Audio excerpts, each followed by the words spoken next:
नमस्ते, आप सभी का स्वागत है मेरे YouTube चैनल फिजिक्स शाइन में, जिसमें हमने पहले गॉस लॉ एंड एप्लीकेशन जो स्टार्ट किया हुआ था उसी चैप्टर को कंटिन्यू करते हैं और उसका नेक्स्ट टॉपिक लेते हैं, जो कि है कि हम एक electric field intensity find out कर रहे हैं किसी ऐसे स्फीयर के लिए जो कि नॉन कंडक्टिंग है और उसे यूनिफॉर्मली चार्ज किया हुआ है। इस तरीके से, जैसे ये कोई स्फीयर है जो पूरी तरीके से यूनिफॉर्मली चार्ज है, नॉन कंडक्टिंग है, अचालक बोला है, जिसके कारण हम विद्युत क्षेत्र के लिए निकाल रहे हैं तीव्रता। तो अचालक होने के कारण जो भी हम चार्ज देंगे वो क्या होगा, इस पे यूनिफॉर्मली डिस्ट्रीब्यूट हो जाएगा। और इसके कारण हमें कोई पॉइंट है, अलग अलग हम थ्री केसेस करेंगे। फर्स्ट जो केसेस में हमने पॉइंट पी को कहाँ माना है, इस स्फीयर के बाहर की तरफ माना है, जो कि r डिस्टेंस पे है। यहाँ पर हमें electric field intensity find out करनी है। इसके पहले ये देख लीजिए कि रेडियस कितनी है स्फीयर की, तो रेडियस तो है इसकी r और इसकी चार्ज डेंसिटी कितनी आएगी, रो। यहाँ हमने रो क्यों लिया है, क्योंकि हमने एक स्फीयर लिया है जो कि 3D है और मैंने आपको पहले अपने वीडियो में बताया था कि जो 3D की बात हम कर रहे होते हैं तो हमारा जो चार्ज डेंसिटी होता है वो होता है रो। ठीक है, थ्री टाइप्स की हमने चार्ज डेंसिटी पढ़ी थी, linear charge density, surface charge density और वॉल्यूम चार्ज डेंसिटी। तो रो कौन सा वाली चार्ज डेंसिटी है, वॉल्यूम है ना, आयतनीय आवेश घनत्व। तो इसकी वैल्यू रो थी। ये किसके बराबर थी कि जो एक यूनिट वॉल्यूम के लिए जो चार्ज होगा वो कितना होगा, रो होगा।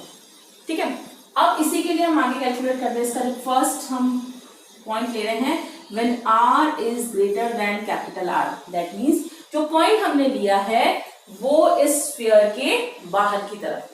ठीक है, तो हम जानते हैं कि अगर हम एक यहाँ पॉइंट पे अगर कैलकुलेट करना चाह रहे हैं और हम गॉस लॉ की एप्लीकेशंस को फॉलो कर रहे हैं तो सबसे पहले हमें क्या मानना पड़ेगा, एक गाउसियन सरफेस, गाउसियन पृष्ठ मानना पड़ेगा। तो हमने क्या किया है, ये मैं थोड़ा इसको छोटा कर देती हूँ ताकि स्फीयर यही बन जाए, है ना। अब आप देखिए, ये जो गाउसियन सरफेस है वो पूरी तरीके से कैसा है, वो जो हमारा स्फीयर है उसको पूरा कवर कर रहा है, ये भी यूनिफॉर्म होगा। ठीक है, और इसका हमने कोई यहाँ पर किसी भी एक एरिया की बात करें, है ना, और इसके लिए फ्लक्स को अगर हम d5 माने तो d5 की वैल्यू क्या हो जाएगी, इंटीग्रेशन ऑफ d5 की वैल्यू हो जाएगी E डॉट ds। ओके, और अगर हमें पूरे के लिए कैलकुलेट करना है तो क्या वैल्यू हो जाएगी, phi is equals to integration of E dot ds। Phi क्या है आप सभी जानते हैं, ये फ्लक्स है, तो फ्लक्स की वैल्यू क्या होती है, d5 is equals to E dot ds। Okay, अब हम देख रहे हैं कि यहाँ पे डॉट आ रहा है, that means E ds cos theta इसकी वैल्यू होगी। तो हम यहाँ लिख देंगे E ds cos थीटा। जब हम इस एरिया की बात कर रहे हैं तो इस पॉइंट या जो हमारा ये स्फीयर है उसके कारण पूरे सरफेस पे जो इलेक्ट्रिक फील्ड होगा वो यूनिफॉर्मली डिस्ट्रीब्यूट होगा और इलेक्ट्रिक फील्ड पूरे की वैल्यू E होगी। और इसकी डायरेक्शन कैसे होगी, इसके ऊपर इस तरीके से चारों तरफ जहां भी होगा इलेक्ट्रिक फील्ड का होगा, जिस भी पॉइंट की बात करोगे इस सरफेस के परपेंडिकुलर बाहर की तरफ। अगर हम यहाँ पर एक ds एरिया को कंसीडर कर रहे हैं तो उसका भी क्या होता है, ds की वैल्यू क्या होती है, हमेशा जो हम एरिया कंसीडर करते हैं उसके परपेंडिकुलर होती है, क्योंकि वो वेक्टर है ना।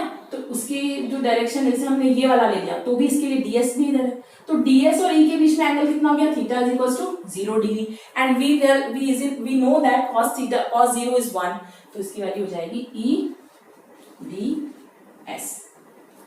तो फाई के लिए यहाँ वैल्यू हो जाएगी E ds।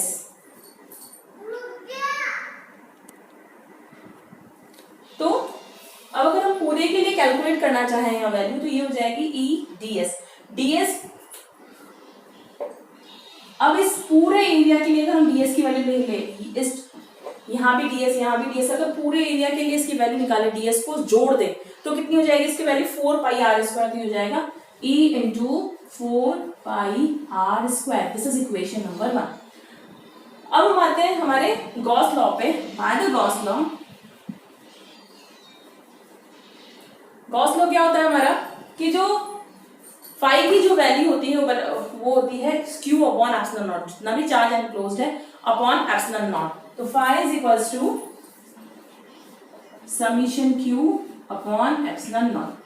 अब हम क्यू की वैल्यू जनरली क्यू रख के इसको सॉल्व कर सकते हैं, तो यहाँ इसकी वैल्यू हो जाएगी, जैसे हमें पूरा मानते इसका चार्ज क्यू है तो ये हो जाएगी क्यू अपॉन एप्सिलॉन नॉट।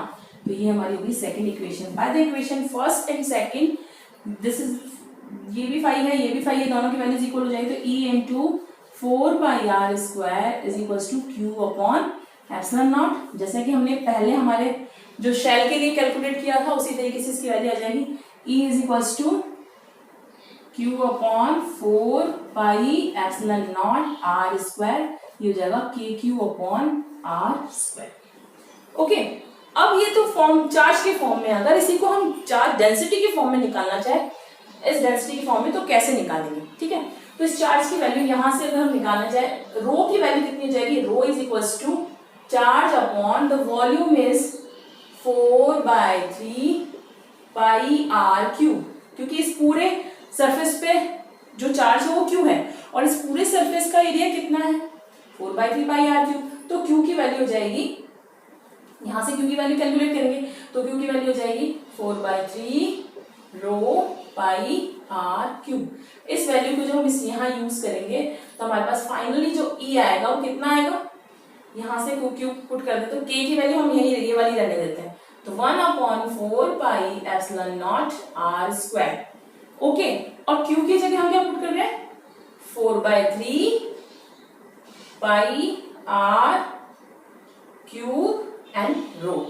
अब आप देखिए, 4 से 4 कैंसिल, पाई से पाई कैंसिल, तो ये जाएगा ρr³ अपॉन 3ε0 r²। तो ये हमारे पास वैल्यू हो गई इलेक्ट्रिक फील्ड की, जो कि पॉइंट कहां पर निकाल रहे हैं हम?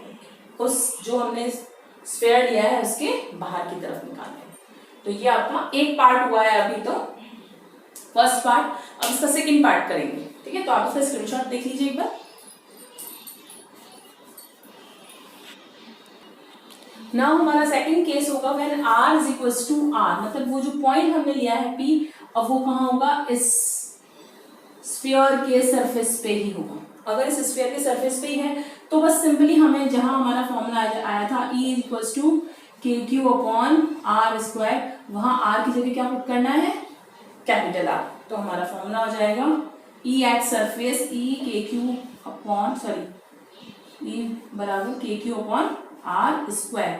और अगर डेंसिटी के फॉर्म में रखना चाहे तो क्या वैल्यू थी वहां पे? ρ/3ε0 r³ अपॉन r² था, तो यहाँ r² की जगह उस फॉर्मूले में हमको क्या पुट करना है? At r is equals to r, तो वैल्यू हो जाएगी ρ/3ε0 r³ अपॉन r²। ये कैंसिल हो जाएगा, वैल्यू हो जाएगी ρr अपॉन 3ε0। तो ये है सरफेस पे इलेक्ट्रिक फील्ड की वैल्यू।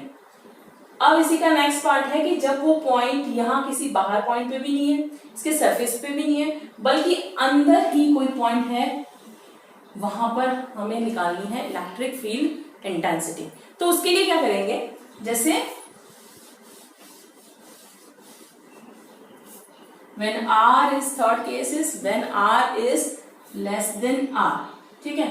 तो इस बाहर वाले को पहले इरेज कर देते हैं और इसे इस तरीके से समझेंगे, ठीक है, कि जो r डिस्टेंस पे कोई पॉइंट है यहाँ पर P, उसके लिए हमें इसमें यहाँ पर कैलकुलेट करना है। तो इसको थोड़ा सा और क्लियर बना देते हैं फिर से, कि ये हमारा स्फीयर है, ठीक है, जो यूनिफॉर्मली चार्ज है। ओके, और इसकी जो रेडियस है वो कितनी है? r है। यहाँ पर कोई पॉइंट P है जो कि यहाँ से स्मॉल r डिस्टेंस पे है, उसके लिए हमें इलेक्ट्रिक फील्ड इंटेंसिटी कैलकुलेट करनी है। और इसके लिए यहाँ पर जो वैल्यू आएगी इसकी, उसके लिए हमने अब जो हमारा गाउसियन सरफेस है वो कितना हो गया? छोटा हो गया। रेडियस उसकी स्मॉल r है और जो गाउसियन सरफेस है वो छोटा हो गया।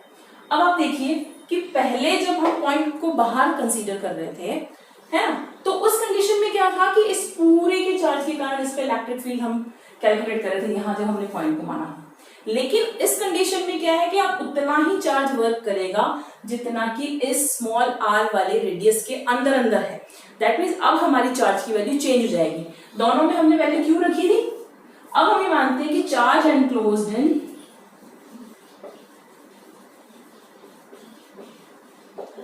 r रेडियस एरिया कितना हो जाएगा Q डैश। ओके, तो जब हम डेंसिटी निकाल रहे थे रो, वो कितना था, जैसे हम चार्ज की वैल्यू निकाले तो charge is equals to density into volume, ये फॉर्मूला होगा। यहाँ पर थोड़ा चेंज हुआ है ना, तो चार्ज की वैल्यू हम रख रहे हैं Q डैश, और जो डेंसिटी है वो कितनी थी हमारे पास यहाँ पे रो, और वॉल्यूम कितना है 4/3 pi R cube. Small R cube लिया है क्योंकि अब हम जो चार्ज कंसीडर कर रहे हैं वो किसके अंदर है, केवल इस आर रेडियस वाले चार्ज को कंसीडर कर रहे हैं, इस वाले चार्ज। ओके, और इस बाहर वाले चार्ज से हमें कोई मतलब नहीं है, तो उसे हमें कट ऑफ करना पड़ेगा, उस चार्ज को हमें हटाना पड़ेगा। तो उस कंडीशन के लिए क्या मिल जाएगी, Q dash is equals to rho into 4/3 pi R cube. But we know that the value of rho is Q upon 4/3 pi R cube multiplied by 4/3 pi R cube. 4/3 cancel out हो जाएंगे और बन जाएगा हमारे पास यहाँ cube है, Q small R cube upon capital R cube. ये हमारे पास अब वैल्यू होगी Q डैश की। ठीक है, तो वापस उसी तरीके से कैलकुलेट करते हैं। D phi is equals to E dot ds, that implies phi is equals to integration of E dot ds। तो यहाँ पर हमारी इसकी वैल्यू कितनी आई थी, E into 4 pi R square, और जो हमारा जो Q है ना, गॉस लॉ से, तो अब हम गॉस लॉ कैसे लगाएंगे, phi is equals to Q dash upon epsilon not. हमारा फॉर्मूला अब ये रहेगा क्योंकि चार्ज कितना है, एनक्लोज चार्ज Q डैश है। अब Q डैश की वैल्यू जो हमने कैलकुलेट की वो रख देंगे और E की वैल्यू रख देंगे। ठीक है, तो इन दोनों इक्वेशन को इक्वेट कर देते हैं। इक्वेशन नंबर 4 था ये 3rd हो गया है ना। तो by the equation number 3rd and 4th the value A into 4 pi R square is equals to Q dash की value Q R cube upon R cube epsilon naught. तो इसकी वैल्यू जाएगी E is equals to Q R upon 4 pi epsilon naught R cube. अब यहाँ देखिए, ये यहाँ पे मैंने कैंसिल आउट करके डायरेक्ट लिखी है इसकी वैल्यू, आर स्क्वायर है और यहाँ आर क्यूब है, तो आर बच गया Q और 4 पाई एप्सिलॉन नॉट। तो अब आप यहाँ देखिए कि जो वैल्यू आ रही है वो किस फॉर्म में आ रही है, कि जो हमने स्फीयर लिया है R, इसकी रेडियस तो कांस्टेंट है क्योंकि हमने कांस्टेंट स्फीयर लिया है, तो डायरेक्टली E जो है वो प्रोपोर्शनल है डिस्टेंस के। तो अगर हम, और जब हम बात करते हैं बाहर की, फर्स्ट केस में E is proportional to 1 upon R square था, सरफेस में E is proportional to 1 upon capital R square था, और थर्ड केस में E is proportional to R है। इसका मतलब ये हुआ कि जब हम इलेक्ट्रिक फील्ड की बात करते हैं तो उस सरफेस के अंदर, कंडक्टिंग सरफेस के अंदर इलेक्ट्रिक फील्ड जो है डिस्टेंस के प्रोपोर्शनल है। ठीक है, जैसे जैसे डिस्टेंस बढ़ती है इलेक्ट्रिक फील्ड बढ़ता है, कब तक बढ़ेगा, सरफेस तक। सरफेस पे आती एक फिक्स वैल्यू हो जाएगी E is equals to KQ upon R square, और उसके बाद जैसे डिस्टेंस बढ़ती जाएगी इलेक्ट्रिक फील्ड की वैल्यू डिक्रीज होती जाएगी, because E is inversely proportional to R square. तो अगर इसको हम ग्राफिकली रिप्रेजेंट करना चाहें, इसकी वैल्यू इस तरीके से होगी ऐसे, E is proportional to R, और यहाँ ये वैल्यू है E is equals to KQ upon R square, जो सरफेस पे वैल्यू है, और then E is inversely proportional to 1 upon R square. This is the graph between distance and electric field intensity with the varying distance, है ना। जैसे जैसे distance बढ़ रही है सेंटर से, वैसे इसका ये ग्राफ आया है। इसका आप स्क्रीनशॉट ले लीजिए। ओके,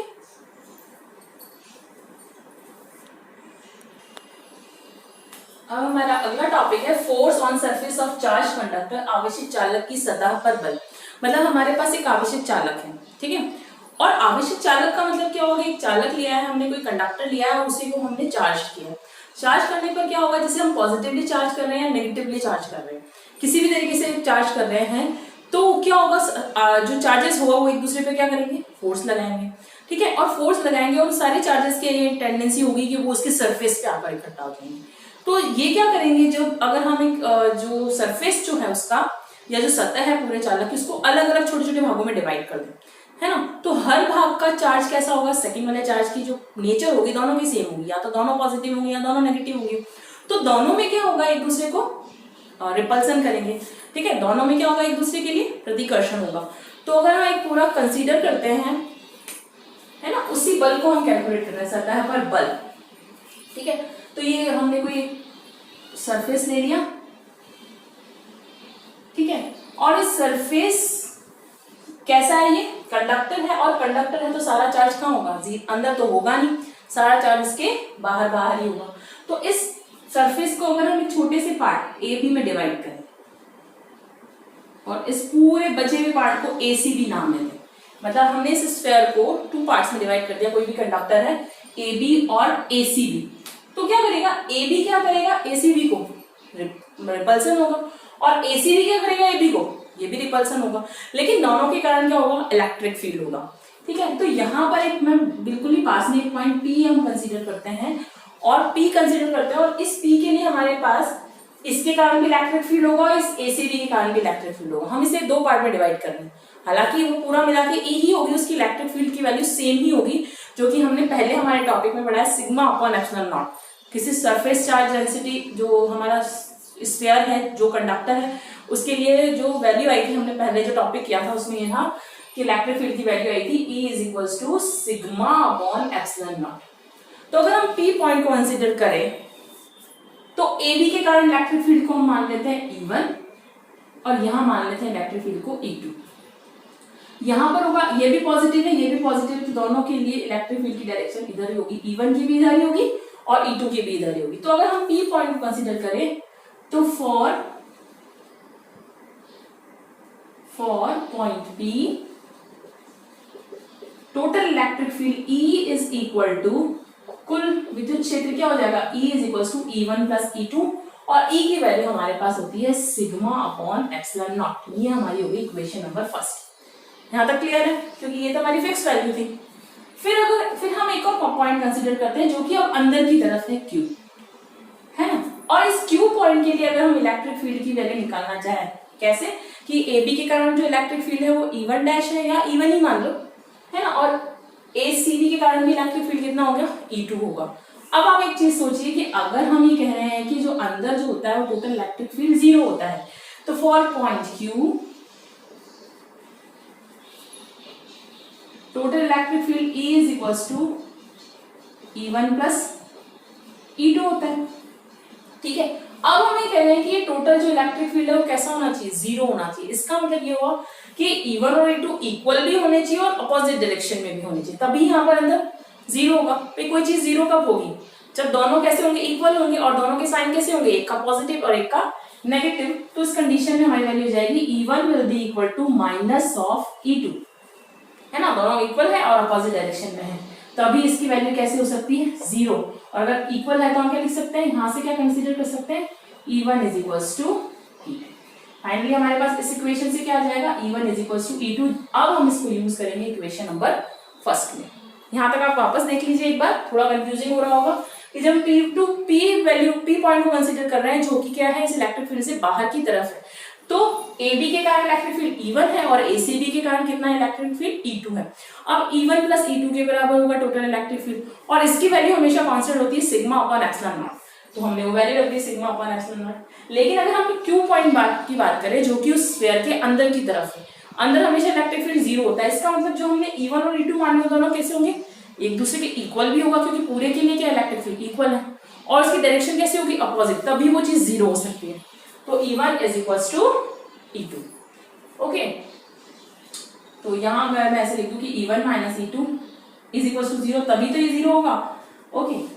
तो यहां वैल्यू आ गई E इज इक्वल्स टू, जो हम मान रहे थे, 2E1 is equals to sigma upon epsilon naught. तो E1 की वैल्यू सिंगल एक की लिए तो वो हो जाएगा सिग्मा अपॉन 2 एप्सिलॉन नॉट। ये तो हमने बात करी इलेक्ट्रिक फील्ड इंटेंसिटी की, हमें तो निकालना है फोर्स, और फोर्स क्या होता है, charge into electric field intensity. तो जो फोर्स होता है, बल जो होता है, वो किसके बराबर होता है, E Q नॉट कहते थे हम, अगर हम चार्ज के Q नॉट E, हम इसकी वैल्यू लिखते थे Q not E, charge into electric field. अब हमारे पास जब हम इसे यूनिफॉर्मली चार्ज कर रहे हैं, ओके, तो इसकी वैल्यू लिख देंगे हम क्यू नॉट, और यहाँ से इसकी वैल्यू आएगी सिग्मा अपॉन 2 एप्सिलॉन नॉट। ठीक है, अब हमने जो सरफेस लिया है ना, अब इस क्यू की वैल्यू को हम, सॉरी इसे हम एक इक्वेशन नंबर दे देते हैं, equation number first and this is equation number second.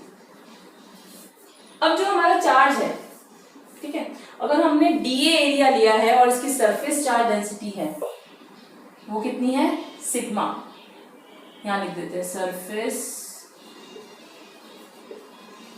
Charge density, जो हमने स्फीयर लिया है उसके लिए, उसकी वैल्यू कितनी है, सिग्मा। सिग्मा इसकी अगर सरफेस चार्ज डेंसिटी है, और जो हमने यहाँ ये लिया ना स्मॉल पार्ट, इसका एरिया डीए है, ठीक है, तो डीए एरिया के लिए टोटल चीज चार्ज की वैल्यू क्या हो जाएगी, डीए और sigma DA into sigma into 2 epsilon naught, तो ये हो जाएगा sigma square DA upon 2 epsilon not. इसका आप स्क्रीनशॉट ले लीजिए।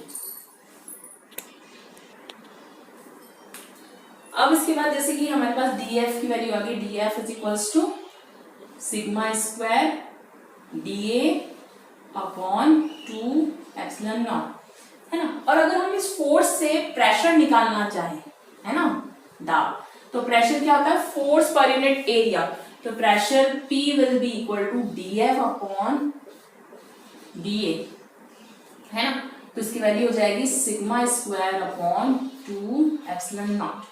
और एक तो ये फॉर्मूला ये हो जाएगा प्रेशर का, फोर्स का फॉर्मूला ये हो जाएगा, और एक दूसरे फॉर्म में भी इसको निकालना चाहे इलेक्ट्रिक फील्ड की फॉर्म में, तो हमने E इज इक्वल टू क्या पढ़ा था, सिग्मा अपॉन एप्सिलॉन नॉट, तो सिग्मा की वैल्यू हो जाएगी एप्सिलॉन नॉट E, ये वाली वैल्यू अगर यहाँ यूज करें तो half epsilon naught E square value आ जाएगी प्रेशर की, तो ये फॉर्मूला भी आ जाएगा force per unit area, force per unit area is pressure, और यहाँ पर भी फोर्स की वैल्यू, अगर हम उस पर्टिकुलर एरिया की वैल्यू दी हुई तो हम उससे मल्टीप्लाई कर दे तो प्रेशर फोर्स भी आ जाएगा। ओके, तो ये आपका टॉपिक यहाँ पे कंप्लीट हो गया। अब इसी से रिलेटेड आके एक और टॉपिक है, वो हम करते हैं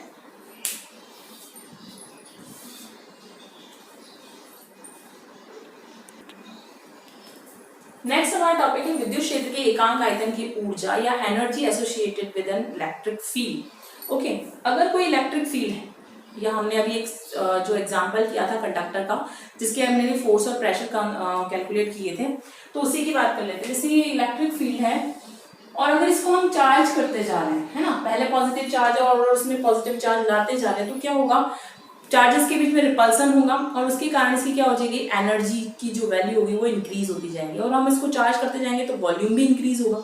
ठीक है, तो उस वॉल्यूम चेंजेस होंगे हम वो कैलकुलेट करेंगे। ओके, और एनर्जी डायरेक्टली किससे कनेक्टेड होती है, वर्क से, है ना। तो स्टार्ट करते हैं इसी को, कि जैसे ये कोई इलेक्ट्रिक फील्ड है जिसके लिए हमने अभी एक टॉपिक किया था जिसमें हमने प्रेशर कैलकुलेट किया था, कि इलेक्ट्रिक कंडक्टर था जिसके लिए प्रेशर की वैल्यू कितनी थी, P is equals to sigma upon 2 epsilon naught, है ना, pressure per unit area, sorry force per unit area is pressure. तो फोर्स कितना हो जाएगा, उसी फॉर्मूले को वापस लिख देते हैं, तो हो जाएगा force is equal to pressure into area, ये जाएगा sigma upon 2 epsilon naught into area. अब अगर हम एक स्फेरिकल चीज की बात कर रहे हैं तो उसका एरिया कितना हो जाएगा, मतलब हम कंडक्टर की चीज की बात कर रहे हैं, उसका शेप स्फेरिकल है, तो एरिया हो जाएगा 4 पाई आर स्क्वायर, ये हो जाएगा sigma upon 2 epsilon naught into 4 pi R square. This is the value of force. पर हमें क्या कैलकुलेट करना है, एनर्जी, और एनर्जी के लिए हमें वर्क कैलकुलेट करना है। तो जैसे ये चार्ज सरफेस है और इसको हमने और चार्ज कर रहे हैं, तो इसकी जो इंक्रीज हो रहा है, डिस्प्लेसमेंट हो रहा है, वो कितना हो रहा है, dr का डिस्प्लेसमेंट हो रहा है। So the work will be equal to force into displacement dr, और यहाँ पे इसकी वैल्यू हो जाएगी sigma upon 2 epsilon naught 4 pi R square into dr। तो ये क्या हुआ, ये वो वर्क डन हो गया कि हमने किसी भी सरफेस को चार्ज किया है, चार्ज करने पर जो हमें वर्क करना पड़ा, ठीक है। और वर्क जब करेंगे तो वो किस फॉर्म में सेव हो जाती है, हमेशा एनर्जी के फॉर्म में। तो ये फॉर्मूला डायरेक्टली वैसे किसका बन रहा है, एनर्जी का, है ना। तो यहाँ पर मैं ले लेती हूँ dw, जो क्यों हमने थोड़ा सा चार्ज इंक्रीज किया, तो जवाब हो जाएगा dw। ठीक है, अब ये 4πr² dr क्या बन जाएगा, वॉल्यूम dv, तो इसको हम लिख देंगे dv। तो ये हो जाएगा dw/dv will be equal to σ/2ε0। ये किस फॉर्म में चेंज हो गया, एनर्जी की फॉर्म में, पोटेंशियल एनर्जी की फॉर्म में, जिसको हम डिनोट करेंगे du से, है ना। तो du will be equal to, energy will be equal to σ/2ε0, और हम कह सकते हैं हाफ ε0 E²। ये इलेक्ट्रिक फील्ड की फॉर्म में और ये डेंसिटी की फॉर्म में है। तो du is equal to half ε0 E², या फिर हम du लिखने की बजाय इसको uv भी लिख सकते हैं ना, एनर्जी फॉर यूनिट वॉल्यूम, एकांक आयतन की ऊर्जा, क्योंकि हम इसको किससे डिवाइड कर रहे हैं, dv से। तो ये एनर्जी वैसे जनरली किसकी हुई, यूनिट वॉल्यूम के लिए हुई, तो इसकी वैल्यू हो जाएगी uv is equal to half ε0 E² या σ²/2ε0, σ/2ε0। Okay,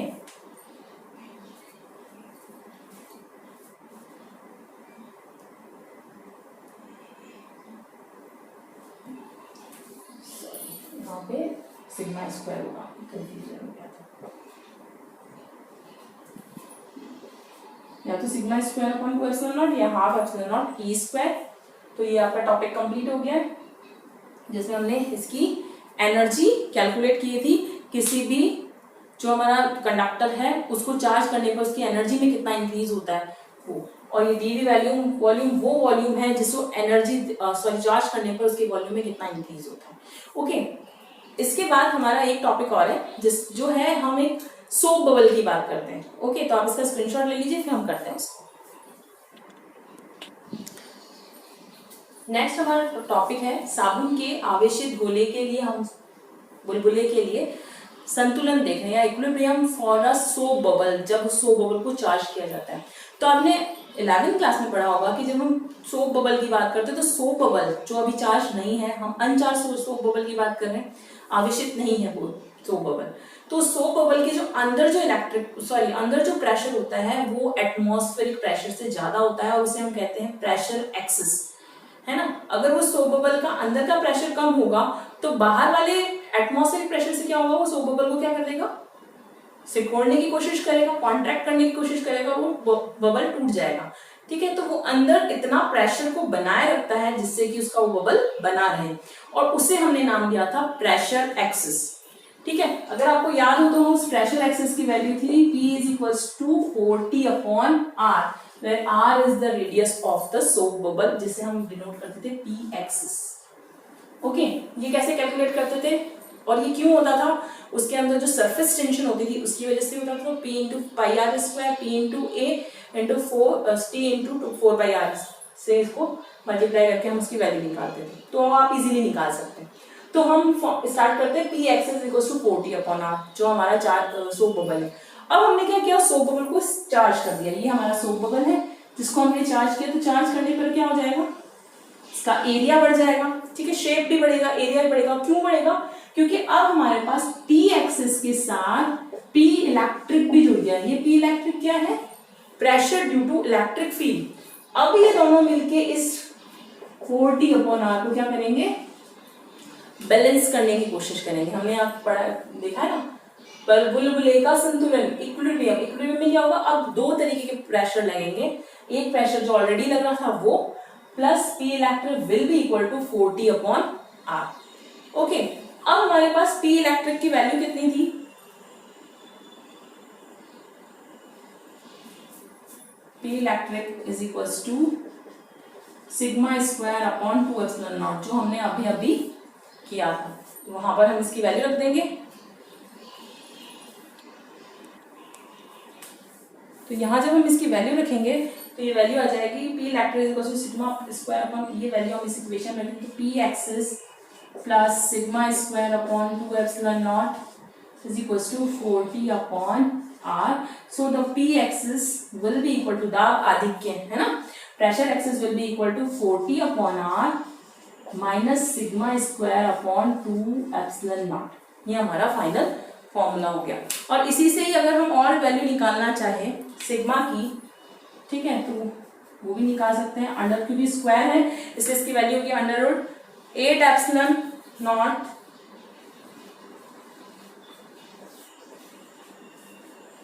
T upon R. और अगर हम चार्ज की वैल्यू भी इससे कैलकुलेट करना चाहे तो वो भी कैलकुलेट कर सकते हैं। फॉर्मूला में लिख देती हूँ, sigma is equals to charge Q is equals to, इसी फॉर्मूले से हम चार्ज की वैल्यू लेके आएंगे, है ना। तो कैसे लिखेंगे इसको, क्योंकि थोड़ा सा चेंज करना पड़ेगा क्योंकि यहाँ पर हमने चार्ज डेंसिटी यूज की है और अब हम इसी चार्ज जो सोप बबल है उसमें कितना चार्ज हमने दिया है उसकी वैल्यू कैलकुलेट करना चाहते हो, हम यहाँ पे इसकी वैल्यू रखेंगे। इसकी वैल्यू होगी, क्यू की वैल्यू हो जाएगी 4 पाई आर स्क्वायर सिग्मा, क्योंकि sigma is equal to Q upon 4 pi R square होता है। तो यहाँ पर हम सिग्मा क्यू की वैल्यू पुट कर दें, ठीक है।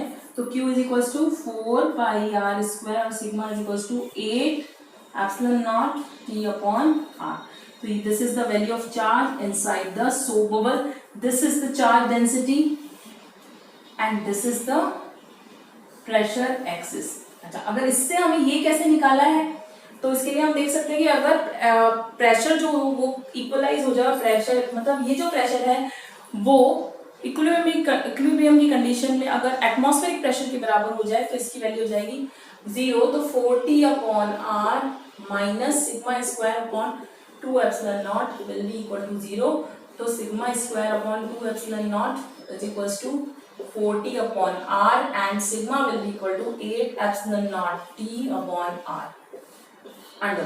तो ये वैल्यू भी हमने यहाँ यूज कर ली और इससे हमने सोप बबल की वैल्यू, सोप बबल के लिए प्रेशर की वैल्यू, प्रेशर एक्सेस की वैल्यू और चार्ज डेंसिटी और चार्ज की वैल्यू हम इजीली कैलकुलेट कर सकते हैं। और ये वाला एग्जाम में पूछा भी जाता है, बहुत छोटा सा टॉपिक है, आप इसे इजीली कर भी सकते हैं, ठीक है। तो आप इनके नोट्स बना लीजिएगा। और आज हमारा ये चैप्टर कंप्लीट हो गया है। अब हम नेक्स्ट वीडियो में इसके न्यूमेरिकल्स करेंगे। Take care, bye bye.